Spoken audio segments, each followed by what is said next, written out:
Welcome to today's webinar. The topic today is interfaces with RFEM 6, briefly presented, Webservice and Rhino Grasshopper. My name is Andreas Hörold. I'm responsible for marketing and public relations in the company Dlubal Software. For instance, the website, the German and English webinars, customer projects, and so on. I've been working for the company for 12 years. I will be the moderator today. My two colleagues, Lukas and Jaroslav, will do the presentation and Dogukan will answer the questions, but they can introduce themselves. Yes, hello, also from my side. My name is Lukas. I'm working for Dlubal for 11 years now, and I'm hired as product engineer and customer support engineer. And I'm working mainly in the fields of the interfaces and the style design. Hello, my name is Jaroslav. I work for Dlubal almost 2 years, and I'm leading the team which is responsible for the development of interfaces and web service. And today I'll be introducing you the web service in the second part of the webinar. Hi, I'm Dogukan Karataş. I work as product engineer at Dlubal Software, and I'm responsible for development and testing web services and API technologies. I'm going to answer your questions today. Okay, thank you for your introduction. Then we can switch off our webcams that the attendees can see the full screen. You can ask questions via the control panel on the right side of your screen. You can show or hide the control panel with that arrow here, and then you can enter the question here. And yeah, we will answer you. In the case there are too many questions and you don't get an answer during the webinar, you will get an email afterwards. The other way is to watch the entire webinar and then email questions to info@dlubal.com. To the agenda today, Lukas will start with the data exchange with Rhino Grasshopper. Then he will hand over the screen to Jaroslav and he will say something about the web services and API and so on. And he will present a practical example using a C# template. Then I hand over the screen to Lukas. Lukas, it's your turn. Yes, thank you for that, Andreas. I would like to start with the data exchange with Rhino and Grasshopper. Before we take a look at the details of the plugin, I would like to give you some general information, mainly related to the installation of the plugin. First of all, the plugin needs to be installed manually. That means you install Rhino on your PC, you install RFEM 6 on your PC, and then you can navigate to the folder shown here in the picture and double-click on the RHI file, and this will run the installation. Afterwards, you get the toolboxes in Rhino and Grasshopper. The interface is a direct interface. That means both programs communicate with each other. In our case, we are using the web services. And this also means that both programs need to be installed on the same PC.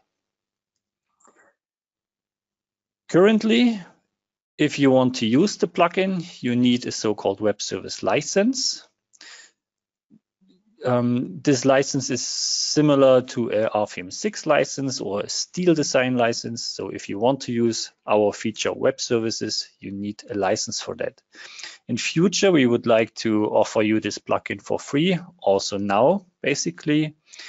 So in case you want to use the plugin, if you want to test it, feel free to contact us. We will give you a free temporary license for the web services. Otherwise, the plugin will not work.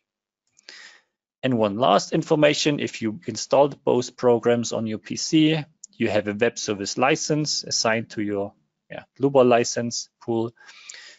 Please check the program options in RFEM 6. If you go into the Options tab on the bottom, you will find the settings to run this web service. This needs to be activated, otherwise the plugin will not work. Okay, so far regarding the general information. Now let's have a look at the plugins itself. I'm mentioning plugins because we have two plugins actually. We have a Rhino RFEM link here.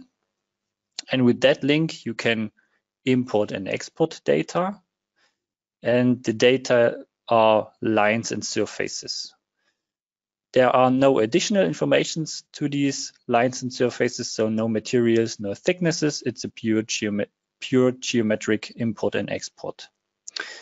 The import and export can be started from Rhino. You can see it in the picture. After the installation of the plugin, you get this RFEM 6 tab with the export and import icon. And if you click on the export, you get another window with a couple of options. The main options are to append or overwrite the existing RFEM file when you export. You can flip the Z-axis, and let's say you can also control the content of the data that you want to transfer by selecting the layers in Rhino. Yeah. So only those lines and surfaces that are linked to the selected layers will be transferred to RFEM. Now let's have a quick look how this looks in RFEM and in Rhino itself or directly. I will open Rhino on the left-hand side and RFEM on the right-hand side. To show you the export, I have here a small file prepared in Rhino, a membrane roof structure. At least this could be a membrane roof structure. And the goal should be to transfer it into RFEM 6. In general, the workflow is quite easy. You need to open an RFEM file first. This is required. We are not able to create new files at the moment. So membrane roof. And then we can already run the export. Yeah, you can see it here. These are the two icons, export and import. And if I click on the export, I get the mentioned window. I will append this structure to my existing file. This is a new feature in RFEM 6. In the past, we were only able to overwrite the existing file. I also have to flip my Z-axis because here it's showing up and here it's going down. And this is what I'm going to do. Now, by pressing OK, the communication will start. Both programs communicate with each other. And you can see it on the top in Rhino. There is this command line input, which also serves as a log file. So here you could theoretically see what's happened, and you can scroll up and see if there are any issues. You get probably more information about it. All right, so we have the structure in RFEM. I will zoom out a bit. You can see it's the same structure that we have in Rhino. We have the lines and the surfaces, and if we have a closer look to the surfaces, we can also see that we assigned here the type without thickness, yeah, because as I said, we are not reading any materials or thicknesses from Rhino. Yeah. Now with this information or with these data in RFEM, you can continue. You can assign maybe cross sections to the lines and thicknesses to the surfaces, and then go over to the analysis of the structure. So far regarding the export, let me also show you an example for the import into Rhino. Therefore, I will open also an existing file that I have here. I will remove what I have in Rhino. And we can see here a stadium structure, also simplified, of course. And now the goal should be to import those data into Rhino. And it is also quite easy, as you can imagine. We hit the import button. We have similar options here. We can flip the Z-axis, and the layers in that case means something else. If you want to import data from RFEM into Rhino, you can select the layer you want to import those information into. So if I would have multiple layers, then I could select the layer I want to have the lines and surfaces written into it. I'm sorry for the building process in this building right now. There will be a bit of noise here. Yes, so the import is done, and you can see the surfaces and also the lines. What you cannot see is the cross-section of the members, or the members as the 3D objects. We will implement it in future. Our plan is to read the cross-section outlines and extrude it along those lines to get a 3D rendering of the members. So this is a feature that we plan to implement in future. All right, so far regarding the Rhino RFEM link. Now let me quickly go back into my PowerPoint, because we also have the Grasshopper RFEM link. The Grasshopper RFEM link also covers the import and the export of data. At the moment, we focus on the export from Grasshopper to RFEM. And in that export, we can export model data and supports. We are able to create load cases and combinations in Grasshopper and export them afterwards, and also loads directly. I have to mention here that not everything that we have in RFEM can be controlled or assigned via our Grasshopper plugin. There are too many functions at the moment to cover, and to cover everything, it would mean a lot of workload on our end. So we decided to implement the basic objects, and we also want to implement new objects, of course, but mostly related to, let's say, customer feedback and wishes. And what we have at the moment is we have here, regarding the model data, node component, line, member, surface, and solid components. And as a base for those components, we can also create materials, cross sections, and thicknesses. And additionally to that, we also have member eccentricities, member hinges, line hinges, for the definition of hinges between surfaces. And at the end, we also have here the nodal, line, and surface supports. There is an extra component, the solid gas component. This was, for example, a customer wish. So we implemented this feature, let's say, earlier than we would have done it if we follow our own path. Regarding the loads, we are able to create load cases, load combinations, and also design situations. Design situations are ultimate limit state, serviceability limit state, and so on. They are required for load combinations. And then we are also able to create the loads, nodal loads, line loads, member loads, surface loads, solid loads, and then again, opening loads, which was also a customer request. And to not forget the polygonal loads, 3 polygonal loads are also covered here. So this is more or less a rough introduction of the interface. Now I would also like to show it quickly on an example. Therefore, I will open Rhino again on the left-hand side, and at the beginning, Grasshopper on the right-hand side. And I have here, let's say, a complete procedure to create a structure. In that case, let's say an office building, a multi-story office building with a concrete core, column slabs, obviously, and also like a steel skeleton outside, a steel framework on the outside. And the model data, or the surfaces and lines, have been created via Grasshopper, and this is happening in this blue group here. Then we have the green group. In this, I'm defining the materials, the sections, the surfaces, and the members. So these are my Dlubal components here. I have 2 additional groups for the loading, so for the creation of the load cases, and also another group for the loads, for example, surface load, opening, and 3 polygonal loads. And my last group then deals with the export from Grasshopper to RFEM 6. I also want to clarify my procedure a bit more in detail.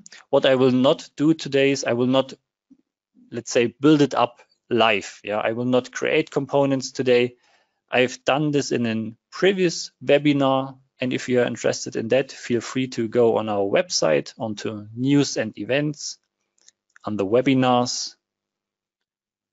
You find here the accomplished webinars, and if you type in the keyword Rhino and you search for webinars, you will find those 2 webinars. Both are English webinars, and in those we show how you can set up the components step by step. Again, today I only want to explain it because of the time. So as I said, my goal was to model, let's say, an imaginary office building with a couple of multi-story office building with the concrete core on the inside and the steel framework on the outside. The goal was also to keep the shape parametric. So I want to modify the shape, maybe because I want to run a couple of parametric studies. And this can be done quite easily in Grasshopper. So the first step that I did here was I created a NURBS curve. Let me rotate the structure a bit. You can see the NURBS curve here in green. And this NURBS curve is defined by 3 points, a point on the top, a point in the center, and a point at the bottom. And I made the X coordinates parametric by assigning such a slider. So I can easily modify the shape of my structure by modifying, for example, the X coordinates of that structure. And the good thing of Grasshopper is if you build up your algorithm in a good way, you can see that the following procedures are still working in a way that the structure keeps the original intelligence, let's say it this way. Yeah, I still have my beam structure connected to the slabs. I don't have to reconnect them somehow, as I may have to do it in RFEM directly if I would change something like this. Yeah. So this is one good feature of Grasshopper. Now, with the NURBS curve that I created, I'm also able to rotate this curve around the center line to get like a surface, like a pipe surface around my structure. And the next step was to somehow get this diamond-like cells for my beam structure, for my steel framework. And luckily, I didn't have to think of this process myself. There is an extra plugin that I installed into Grasshopper. It's called Lunchbox. So also a good feature of Grasshopper, you can install a huge amount of many plugins and they can interact with each other. And in this case, I used the Lunchbox plugin with this component diamond panels. So this component will create these, let's say, rectangular shapes on a surface. So I connected my surface to that component and I made it also parametric, so I can modify the amount of divisions of my structure basically. Yeah, and these diamond panels, as you can see, they contain the lines, because I get the lines from this component, and these lines are then my base for the beams afterwards. So the lines that I collected here are then connected to my Dlubal member component as a baseline for the members. So this is one step that I did. I also took the end nodes of these lines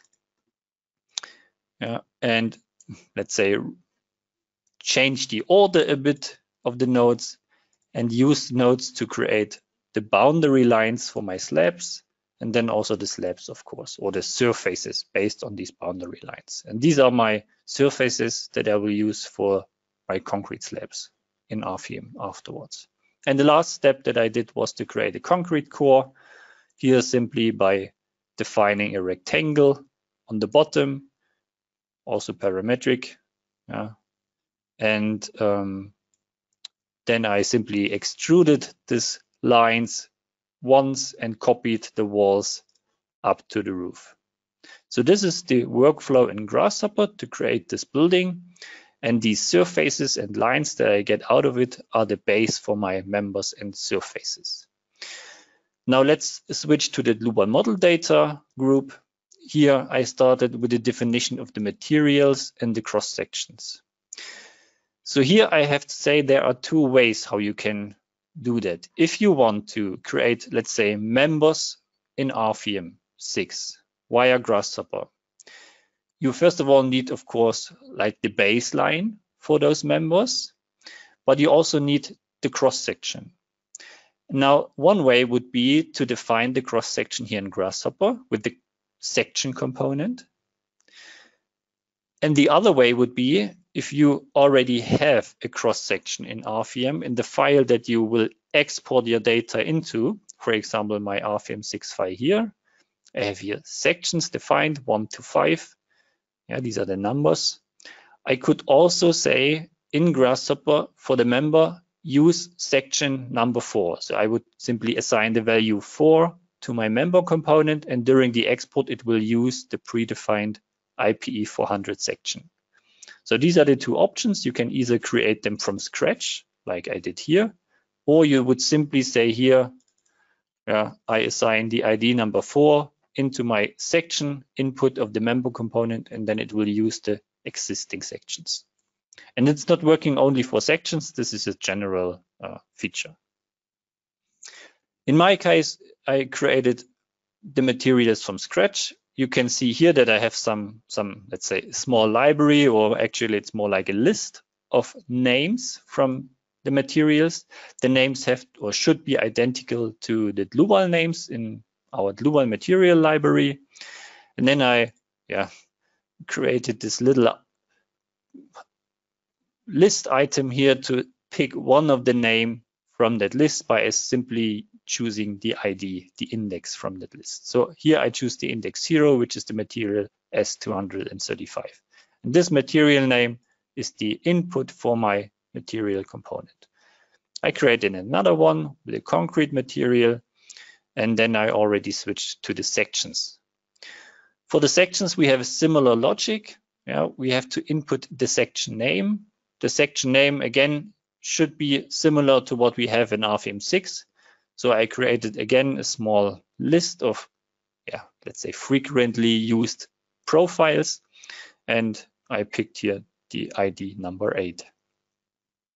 Now, a section also requires the material definition, and there are, again, two options. You can either define the material number via a number input, or, and this is what I recommend, if you assign the number to the material in the material component, as I did here, number 1 and number 2, then you can also link the material with the cross section or with the section component directly.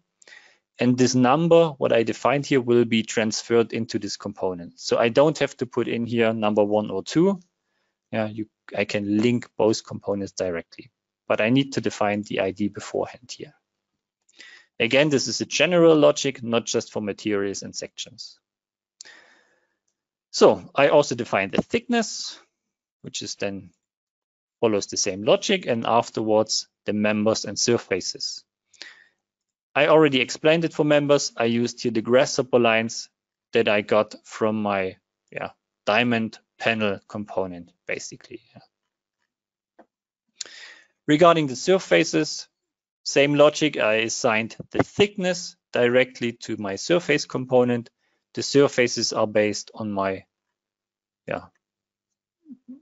slab surfaces that I created in this Grasshopper procedure or algorithm. I continued another surface component for the walls, a component for openings. I want to have openings inside my slabs where I have an intersection with the walls, and also my surface support. And this is what I did for the Dlubal model data. Then I went over to the loading. I wanted to create the load cases already in Grasshopper. And to do so, I have a load case component, and the minimum information that I need for a load case is the static analysis setting. So should it be designed or analyzed according to first, second, or third order? So this is another component that I can define. And I also need the so-called action category. The action category is dependent on the classification or on the standard that you use in the RFEM file. So we have a component where you can set this information. So let me show that to you. We have here the Dlubal tab, and okay, never mind. And here we have a component that is called load case classification component. And in here you can define which standard you are using. For example, EN 1990. And then you can select the action categories that are based on that code. For example, imposed loads for offices.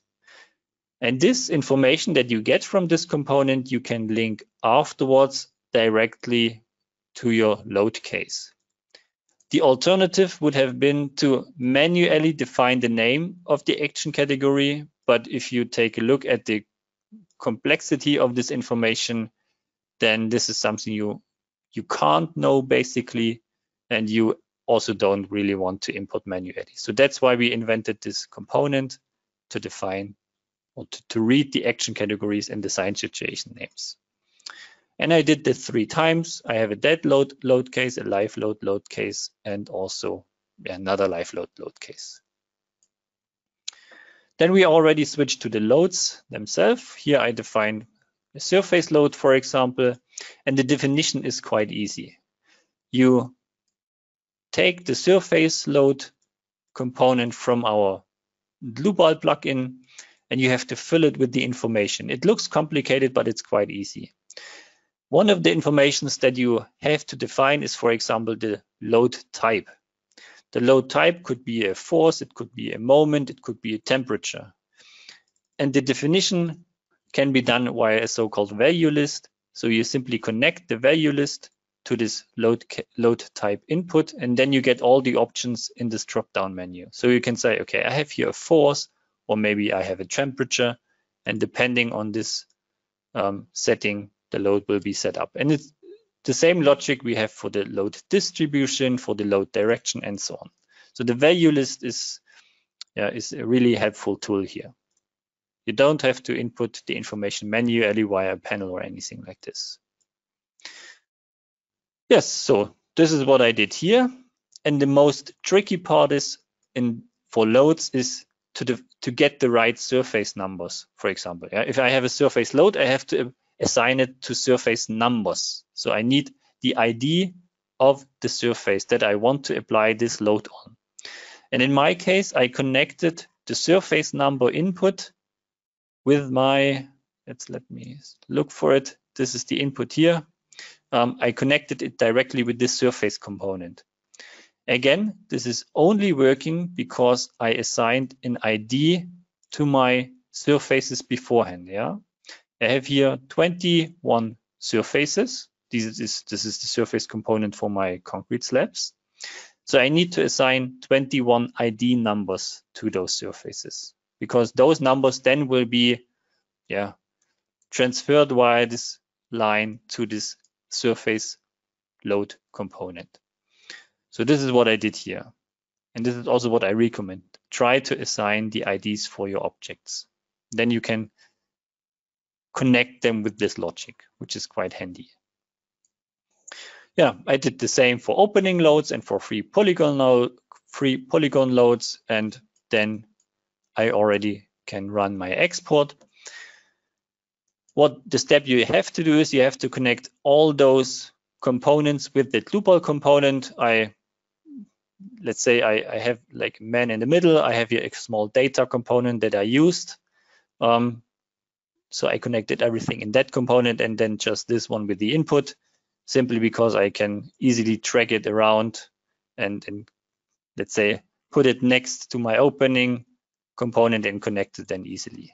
So this is why I have here this extra component, and then I can run the export. There are some settings in the export component. A couple of them I want to mention here. We have a unit settings, for example. What is it good for? Well, in Grasshopper, when you define coordinates for nodes, for example. Yeah, for this NURBS curve, I defined nodes or points. And for those points, I have the coordinates. And my coordinate is simply 12 or 70. There is no unit attached to it. But there is, of course, a huge difference if it's 12 millimeters or 12 meters. So this unit can be set here. By default, I'm using meter. So that's why I didn't set anything in here. But you could use a value list to switch it to yards or inches or whatever you can think of. So I can modify the units in that component, or I can set them for my project. What I cannot set is the unit for my for values in my components. For example, for the surface load, I have here the load magnitude P, and here I have to use a fixed unit, Newton per square meter. So this is why I'm applying here 3,500. It's not kilonewton per square meter, it's Newton per square meter. If you want to input your data in, let's say, kilonewton per square meter or pound force or whatever, then you can simply create a small conversion yourself. And I think it's quite easy. Yeah. For example, you could say, if you want to input the force in kilonewton per square meter, you would need another component which multiplies the value with 1000. And then you can use this combination and set it in front of every surface load component, and you can deal with kilonewton per square meter, but at the end you get the Newton per square meter. Okay. The other options that I want to mention is the Z-axis flip. Yeah, again, I'm using Z-axis up in Rhino or in Grasshopper, and I'm using Z-axis down right now in RFEM, so I have to flip my coordinates. And then I have one more option, the override option. And here I can control with the Boolean toggle if I want to override my RFEM structure with every export that I do here. Or if I set it to false, I will add the information to the existing RFEM structure. So I can add data or I can override them. In my case, I'm using override. So now it's the point we can run this whole algorithm. I will put Grasshopper on the left-hand side and double click on the Boolean toggle, and it will switch to true in a second. It takes a couple of seconds to transfer these data, and we have, let's say, two options here. I can use a button, and the button would be a one-time export, and if I click the button again, it will again export one time. Or if I use a Boolean toggle and I set it to true, I will have something like a live link. Yeah, the connection remains open, and I can modify my parameters, and it will always export the latest information. In this case, I set it back to false. Yeah, so it's something like a one-time export, and you can see the result here. I have my concrete slabs, I have my concrete core of walls, and also my steel skeleton on the outside. My surface support at the bottom. I think I also have the openings in here. Let's create a small visibility. Yeah, we can see it here. This opening was created by my opening component. And we also have the load cases and loads. So I have here my 3 load cases, dead load, live load, and so on with the correct action categories. And also my loads have been applied. I have here surface loads in here, my opening loads, and also a polygonal load here in the area of the concrete core on this big surface. Yeah, so this is what I wanted to show you regarding the live link, or the link between Grasshopper and RFEM. And now I want to switch one more time back to my PowerPoint and want to mention recent and future developments. Recent for those of you who may already use the Grasshopper plugin to get some recent information. And here I can say that we implemented the opening loads recently, as I mentioned them already, the gas solid component for, let's say, form finding analysis with let's say, gas solids or cushions. Then we extended the surface component to be able to generate load transfer surfaces, also a really new and nice feature in RFEM 6. Yeah, instead of using the load assistant feature, you can use the load transfer surfaces, and they will transfer the forces, the surface forces, onto the beams, and they have no stiffness. So really a handy feature. We have made extensions for form finding calculations in various components, in surface components, in surface load components, and also some smaller improvements, for example, regarding the line rotation via help nodes. What do we plan for the future of this plugin? We want to implement new components, for example, for the FE mesh settings, and also for a component to run the analysis in RFEM 6 from Grasshopper, yeah. And also long time planned features are the import of results from RFEM back into Grasshopper. This would be a nice feature. Also, the deformed FE mesh should be imported back from RFEM into Grasshopper. These are some ideas. And as I already mentioned, the rendering of members, including the profile shapes. Yeah. So this is what we have planned, and this is what I wanted to show you today. And now I will hand it over to my colleague Jaroslav, who will present the web services. Give me a second, Jaroslav. Okay, thank you, Lucas. I will start my part of the presentation. I think you see my screen very well, and I will start with some basic or the general introduction what web service is and what it's good for. Why web service and API? Because we think that you may use the power of RFEM 6 beyond its graphical interface. That could be easy way to create an application top of RFEM 6, or that you can also want to plug in our applications like RFEM 6, RSTAB 9, or RSection to some chain of your applications, or that you would like to extend or reinforce our application with your own checks or your own post-processing tools for results and so on. Therefore, we developed a so-called web service. You can use it as libraries and some functions, which we will see later on during this presentation. You may ask which objects are accessible from our applications. Basically, that's the topology data or the geometrical data like nodes, lines, members, sections, and so on. Then you have the full access to loads and loading. And also you can define any kind of support for nodes, members, surfaces, and so on. And also what's our web service capable is to run calculation and retrieve results of the calculation back so that you can do some post-processing of results. You may ask why web service, where I can use it. Here I have some slide deck with some examples where we may talk it could be useful to use it.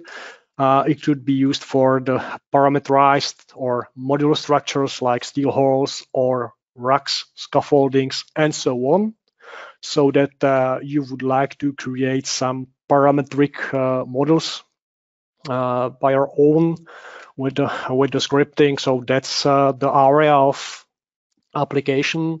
Then one of the possible application areas for web service, that's the optimization or the generative design, like the optimization of cost of the structure that you are running it in a cycle.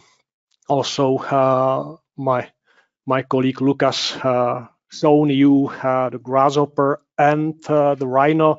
The link between Rhino and our application is based on the web service, so that that's also one of the examples, and that leads me also to the, let's say, the block which is called automation, and that's import of export data to the other applications. So it means infusion of our applications into your chain of applications, or that you would like to do some automation for loading, like the creation of the load patterns in the case of some calculations. Basically, this slide is telling you what web service is. You may have a look on it as an example that we have something which is called server. In our case, that's our application RFEM 6, and then you have your client applications which are written in .NET, Python, Java, whatever language you want to use, and is capable to do so-called web request, because on the background it works on SOAP technology, so that your application is sending the request to perform some operation, and our application is responding. So as an example, that could be that you would like to create a node in our application, so you are sending the request create node with node identification and coordinates, and back you are getting the response that it's done, or you are asking the information about some particular node and you are receiving the response as I described to you. Because handling SOAP and also the web request could be quite difficult. Therefore, we decided that we will wrap SOAP with some libraries. Here are shown two libraries which we are actively developing, and they are hosted in our GitHub repositories. The first one, that's Python high-level library. We have it for RFEM, RSTAB, and R section. It's very easy to use. The second one, which we will discover today more in depth, that's C# library, or C# libraries, which we have also for RFEM, RSTAB, and R section. Two things which I should mention. First is that our Python high-level function library, it's written by humans, so that it takes some time to develop it and so on. But we have, let's say, the rich documentation for each. The second is that our C# library, thanks to technologies which we are using, it's automatically generated without the human touch. So it's always up to date. The small disadvantage is that it's not so well documented as the Python library, but you don't have to be scared, because it's really easy to use and understandable, and I will show you how to work with it later on during my presentation.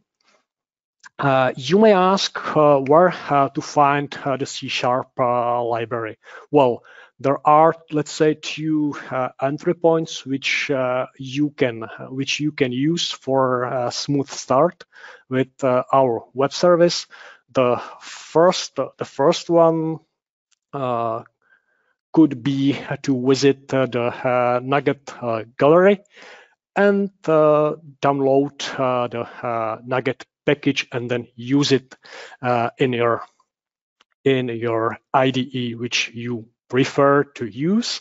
The second one, the more simple compared to the previous one, that's based on the so-called project template for Visual Studio, which we published in the market space, and that will be the center of the attention for our webinar, where we will start, because it's really easy to use, and it's really easy to start. The last information related to the source code is that if you are interested how it is done under the hood, in the case of the C# library, you can also visit our repository, which we are hosting on our GitHub. And here you can see all the things which are in the background, like the raw source code, which we are using for building the libraries. You can clone it, you can use it, you can extend it. It's under the MIT license, so it's open sourced, as well as we have the Python library open source, so you can also contribute to the part of it. There are, in the case of the C#, there are some parts which are auto-generated. That means that they are rewritten or regenerated after the changes. So you need to be careful where you put your code modifications if you want to contribute. So I gave you a brief introduction what Webservice is and how to use it, or where to find it. So let's go live and start with some live presentation. So I will stop my PowerPoint presentation, and I will start with the Visual Studio. And then we may try to do what I explained to you. So in the case that I'm interested to see or to find easily the extension, so I may visit the marketplace for the Visual Studio, and if I will type Dlubal, here you can see that there are 3 results. I will choose this one because that's the template for Webservice RFEM, so that I can use it. I can download it, or if I'm already running the Visual Studio, here I can go to the Manage Extension. I can do the same search here, and here I have 3 options. So I already did it. I select it, download it, and install it. So I'm ready to use it. So I will just go here, and then I would like to create a new project. You may be familiar with this dialog, where you can have a list of some project templates, so that you can, after the installation here, you can search it and you will see the results. So let me use this project template. I will name it as webinar, and it will create me Visual Studio C# project for console. Here basically I have what I need to have. I have here already the reference to the NuGet packages. So it's ready to use. If I would like to do the same, basically, if I'm starting from the console application, from the basic template for the C# project, I need to set some dependencies. If I will do it here, then I will go to the management of NuGet packages. Here you can see that I have already installed this NuGet package for my development. So here you can see that I have installed this version, and I'm also informed that there is a newer version of the package. But for time being, let me stick to the thing which we just installed. If I open the CS file, which is basically the code in the C# which we wrote as an example, here you can see the use of Webservice. And if I will just simply snap on the left side my Dlubal RFEM, and on the right side I have my Visual Studio. So I will just build the solution. So it's succeeded, and now I'll just press the button to debug it. Here we see that we are now connected to the RFEM version 36.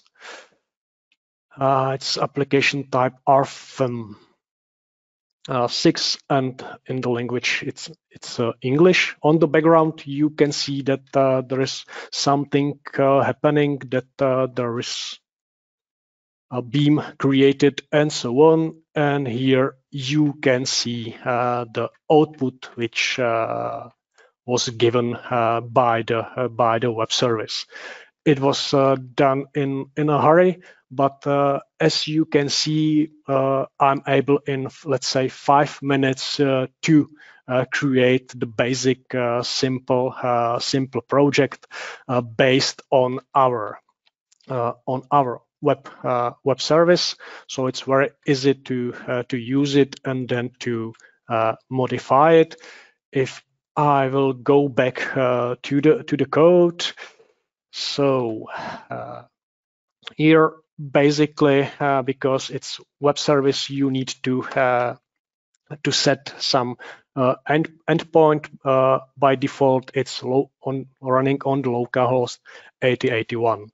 The question is where I might found this information. So it's related to the information which already Lucas gave you, that here there was an program options and settings, web service. Here you can start the server automatically with the application, and here you can see the server port range.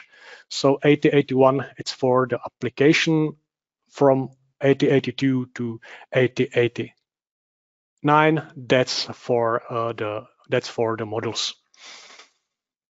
So I'll go back to the Visual Studio.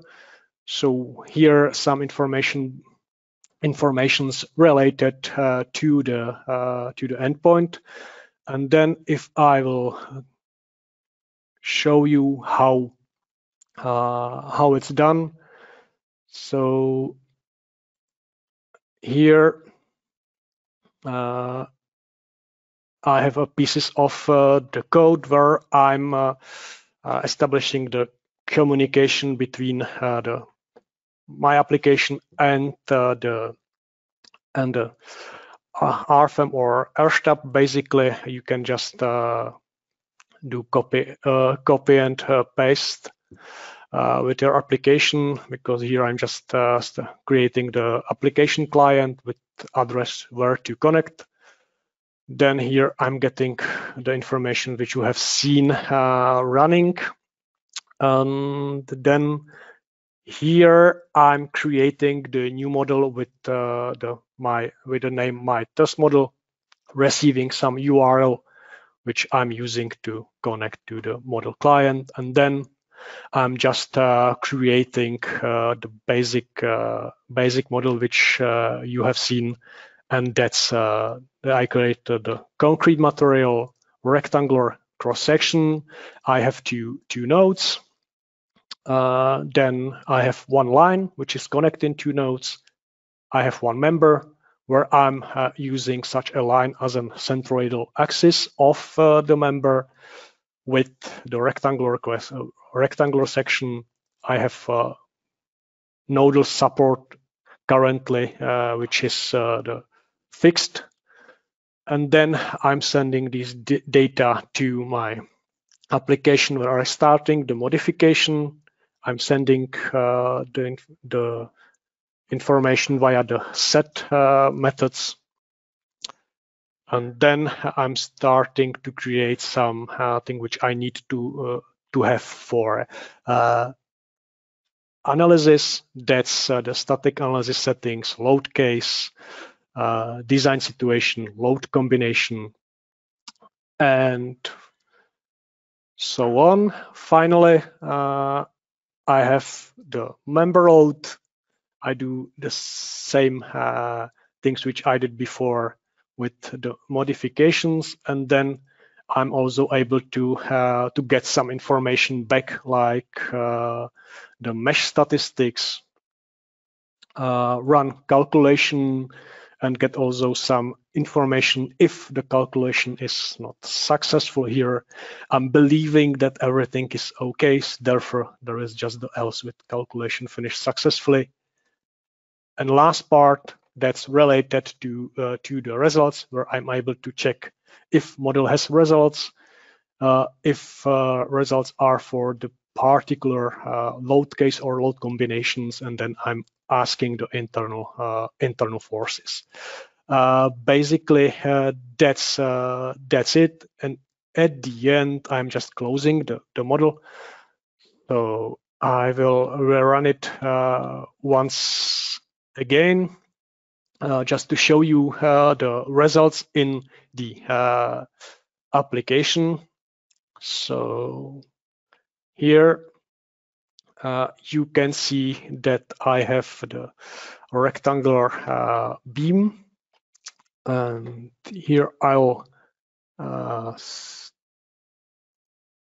stop the running of the code. So basically, if you can have a look, my application did what I told you or what I described you with the code. This is very basic example which we are using just to show you the capabilities of the web service. Of course, you can do the more complex things as you want. Here, my test model, that's the name of the model. And then if I will switch the load, so I have the self-fade load and also the load case with the member load, the trapezoidal one, and here should be also the combination which I created and called scripted combination with the assignments. That's mostly it. What I have in a code. In the case, if I'm curious how to create some new things, then I guess if I will be able to quickly find it in the object browser. So let me try it here. If I will do the search, then you can see that there are some names basis where you can have a look on the things which we are using. Basically, every object which we have in RFEM has an equivalent in our web service. So like material section, also borehole, and so on. If I will click on it, then I can see also the properties which I have with the types. What I may also use that's quite geeky thing, it's that I could use some extensions for the web browser, like the Whistler. If I have it installed, then I can go to the localhost 8081. Here I see the content of the WSDL, which is just the description of the things. And here under this button, I can see all the web service operations, or in the C#, that's the methods, and I can use them. So let me do the last thing which I would like to show you, because, for example, I'm curious how to create the nodal load at the end of the beam. So let me do it in let me do it in the UI. So here is my load case. I will create a new nodal load. Let's say 150. I will assign it at the end of the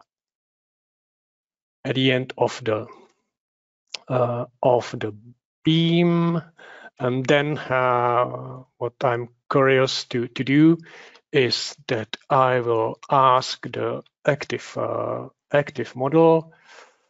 I receive the URL of such a model. I will do the same trick. I will wait for the reply, and that's should be. So here I will do the same. The list is quite longer because of the more things which we have on the model level. And let me search for the get nodal loads, or it's here. So I would like to have the nodal load 1, and the load case number is 2, because here it's some parent for the load case, which could be also seen in the application. So I will just close this, and let's give me a second to interrupt it and go back here. So here it's, let's say, the minimorum which I should do to emulate the same things which I did in the UI. So for the nodal load, I need to have an ID. It's load type force, because then I can also use the moment component and so on. That's the number of the node and so on. So if I'm curious how an object is constructed, then I may use such a help with the Whistler, or there are some other things like the Boomerang or SOAP UI, which is some desktop software. Here we are at the end of my presentation, and thank you for your patience, and I'm returning the word to Andreas. Okay, thank you, Jaroslav, for your presentation. Yeah, I think the attendees could see what is possible at the moment with the web services, and especially with C#. And also what is possible with Rhino Grasshopper. Yeah, thank you. Just for your information, the webinar has been recorded. I would like to show you where you can find the recording. Just a moment, I take over the screen now. On our website, dlubal.com, you can see the news and events here. And then down, where are the webinars? That's the next webinar next week. Yeah, you are already invited, I think. If not, just click here and just register for free. So I search for today's webinar. This is this one. You will also get an email with the link to that page here, and then you will find the video here, the recording. You will already, or you can find the presentation slides already here.